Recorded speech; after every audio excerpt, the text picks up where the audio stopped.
On this edition of Alberta Dugout Stories, the podcast, we introduce you to 3 Western Canadian Baseball League players, and a nice Father's Day surprise is sprinkled in as well.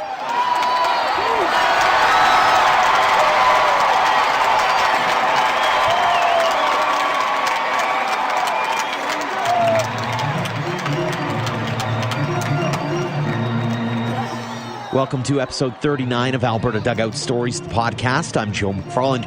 If you've been watching our social media channels of late, you'll know full well our own Ian Wilson has been jet-setting around the province, trying to catch up with players from Alberta's Western Canadian Baseball League teams. His travels continue, and they led him down a path to a new online feature called 7th Inning Stretch. It's a chance for us to get to know some of your favorite players this summer. Here on the podcast, we're going to share the audio files of those visits, and on this episode, we're playing a little catch-up. We'll start things off with the first 7th Inning Stretch featuring Fort McMurray Giants slugger Richard Ortiz.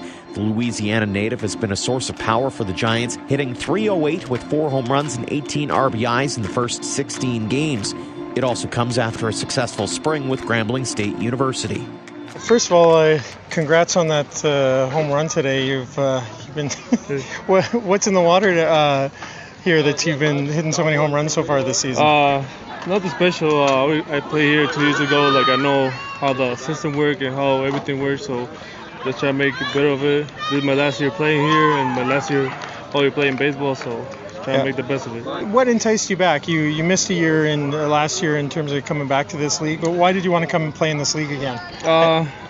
Most of the thing, Andrew called me and he said that seniors can play in this league, so I took advantage of it. It was my last year, so I wanted to play a place to play my last senior year, so Andrew called me and I answered the call, and I'm here playing for Mac. Awesome. How and are you playing? Sorry, are you catching or at all, or are you just playing first base so far? I'm switching off. The manager, either I catch one game, I DH the other one, I play first, and then we're switching off here and then, and that's probably it. Yeah. You've competed against Ray Brown when you were here before. What's it like having him as a coach now? It's awesome, man. I remember him playing Edmonton 2 years ago. He remembered me, and we had a good connection since what happened 2 years ago, and he knows me better, so we have a good connection between the coach and player. How was your year in the States? What was your last your senior year of college like? It was pretty good. I had a tough year. I had the loss of my grandfather before the season started, so I had a tough year, but I'm here trying to make a rebound, so let's see how it goes. Sorry to hear about your grandfather. Appreciate it. And then tell me a little bit about being your Puerto Rico guy. Yeah. Tell me about playing in this league, and are there a lot of Puerto Ricans in the league that you encounter? And it's pretty good. I mean, I played most of my years in Puerto Rico, and coming to another state or another country is awesome. Trying to see another experience. I don't think there's a lot of Puerto Ricans here. I know when I was playing 2 years ago, there was 3. Mm-hmm. I think there was one in Edmonton right now, but just trying to have a good experience here and see other cultures and stuff. We have a couple of get-to-know-you questions we've asked all the players. One is between your bat and your glove, which one are you most likely to baby or pamper the most? My bat. Yep, bat, 100%. What kind of bat do you like? Do you like? Especially if I had a choice to make, I'll be Tucci. Okay. One of my favorite bats that I use. I've used it in the Coastal Plain League, another summer league in Virginia. Yep. And I loved it. So. The other one we have is you guys are traveling a lot. What's your go-to movie, TV show, book, or video game when you're traveling? I'm not a big movie guy, but since it's an 8-hour bus ride, we usually play as a team. It's called Mafia. So that's our go-to every time. And that's it. You're the second guy I've heard reference the game Mafia. What is that? Is that a video game or is that it? No, it's not a video game. It's a game between the players. So it's like cops and thieves. So Mafia is trying to win the game against the cops. Okay. That's it. The cops are trying to figure out who's Mafia, and that's how the game goes. Next up, Ian had a quick chat with Okotoks dog slugger Will Hollis. Through the club's first 14 games, the McKinney, Texas product was leading the league with 6 home runs. He also drove in 16 runs and was hitting a blistering .412. He's back in Okotoks for his second summer after a solid spring with Texas State University. Why don't we start with this question? Why do you hate baseball so much and seem to hit them so hard? Your first 3 games, 3 home runs, and they're not just, wall scrapers. You're putting them to quite a distance of 400 plus feet. Yeah, man. I'm just trying to play the game hard. Have fun, try to stick to my approach. And it's worked out so far. It's been really fun. It's been a lot of fun being back here. Awesome. What? Tell me a little bit about actually first your season at Texas and how things went down there. And it was awesome. Yeah. I played on a really good team with a bunch of really, really good guys. We won the conference championship regular season. It was a really high level of baseball. Really, really good guys to be around. Coach and staff, everybody was great. So I enjoyed Texas State more than anything. Awesome, and that's your home state as well, yeah. right? I'm from Dallas. So. Yeah, awesome. You get some home cooking. No doubt. Yeah, loved it. Loved playing in front of my friends and family all the time. So. Awesome. What brings you back? Obviously it's a great program, great crowds and everything. Mm-hmm. But what? A lot of guys who come from down south, they're here for 1 year maybe, and then not so sure after that. What was the appeal for you? I think obviously the crowd's a big factor. It's awesome playing in front of this many people. It gives you a reason to get up and play hard. The coaching staff from guys I played with last year too. Everybody's just amazing around here, and I loved every second of it last summer. So yeah, figured if I get another chance, why not? What's working for you early in the season? Not only you've got the home runs, but you also had the key RBI to help win the game at the end there. Yeah. What are you seeing at the plate? I think it's just trying to stay simple, trying to keep things short, stick to my approach, and not try to do too much. Yeah. Just try to help the team win any way I can. So. When you were in Texas, were you DHing mostly, or were you playing infield as well? The first half of the year, I played left field a lot. Okay. Kind of tweaked my groin up a little bit. Ended up DHing the rest of the year. So yeah. I'm still coming back from that. So once I get fully healthy, maybe see me in the outfield again. So. Yeah. Well, it can't be that bad. I've seen you stealing a couple bases as well. Accidents. Well, we've got a couple of get-to-know-you questions we've been asking the fellas, and one of them is you guys do a lot of travel. You're on the bus a lot. Yeah. What's your go-to movie, book, TV show, or video game when you're riding the bus? That's a tough one. Game of Thrones was always really, really big. Yeah. What did you think of the ends? Oh, dude, the end. You can't really fault them for making it that ending because you can't do too much with all the stuff that's happened. But I love it. I love the series for however long it was out, 8 years or so. Yeah. So I'd say Game of Thrones for sure. And then the other question is, what piece of equipment between glove or bat are you most likely to pamper or take really good care of? What's your preference?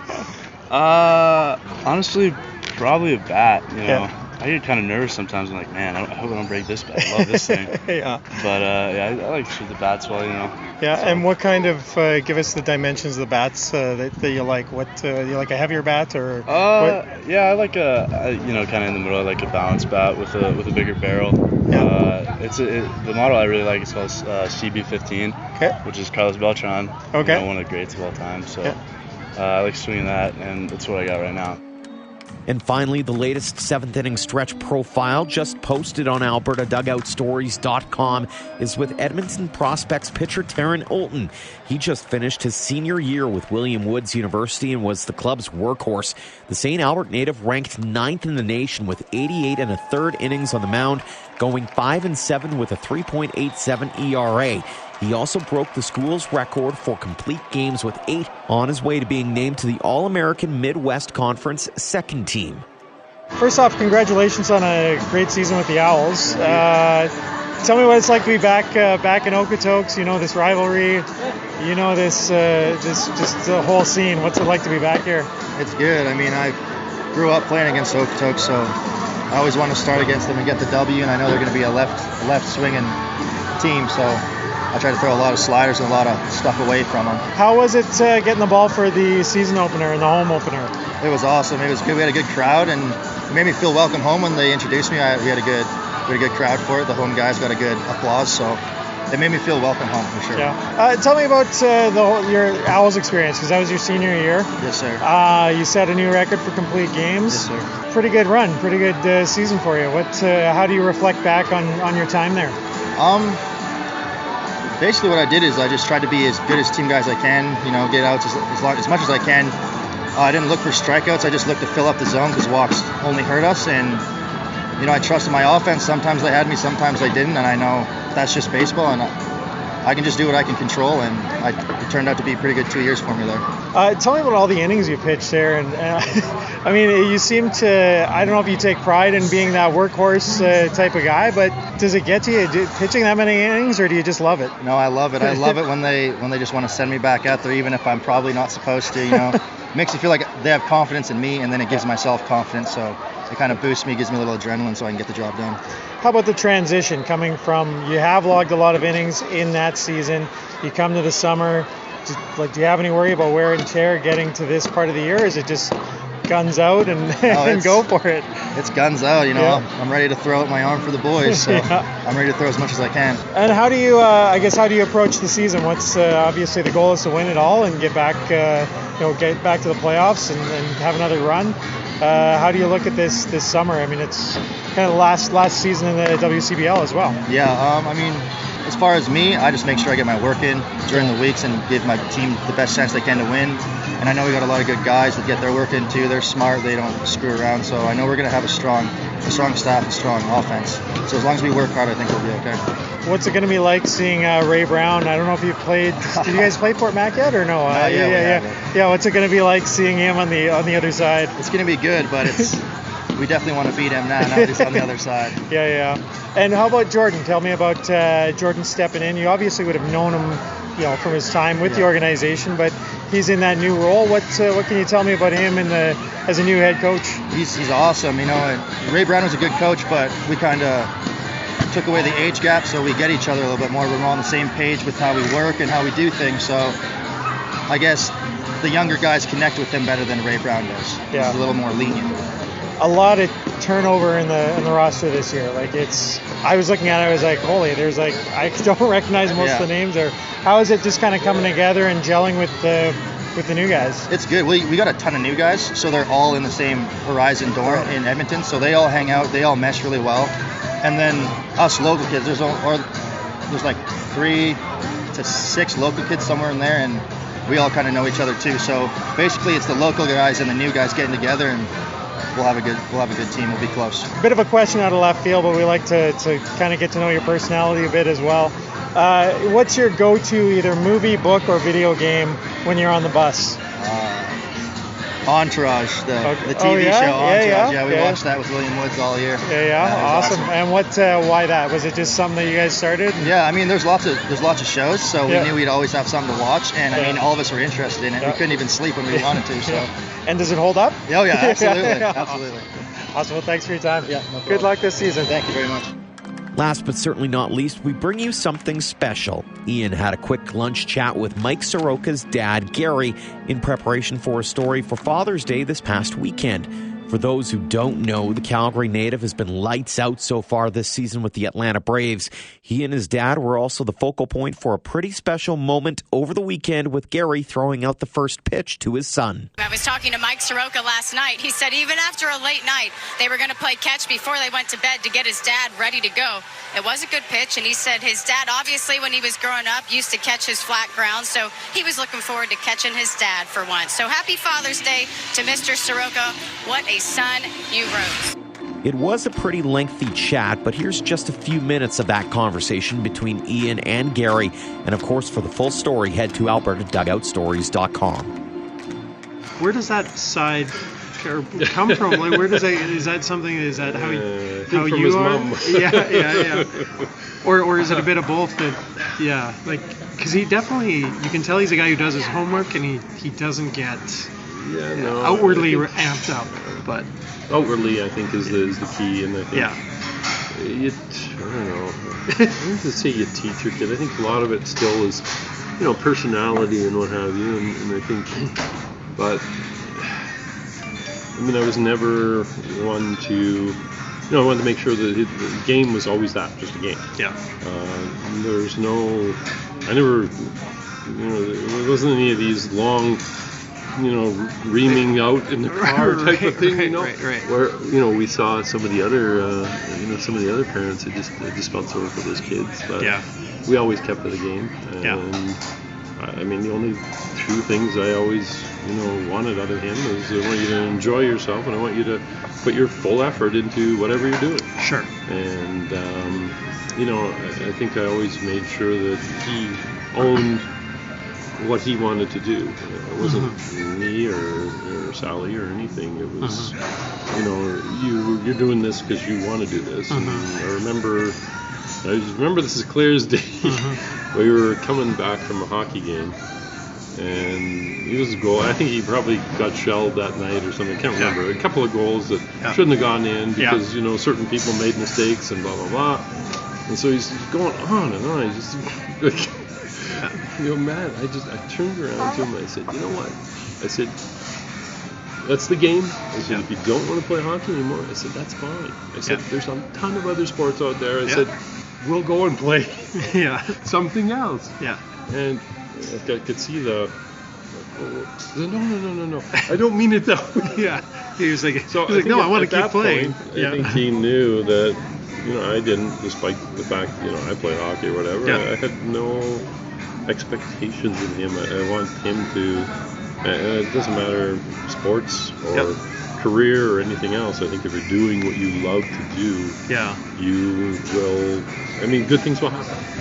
And it just, that's my philosophy, and I think that's carried him through. You do the best you can, and you make your adjustments and just let it let the chips fall where they may. You can only do what you can do, and you do the best you can. And, if it turns out it's good enough, fine. If it doesn't, well, you either make adjustments or move on to something else. Sure.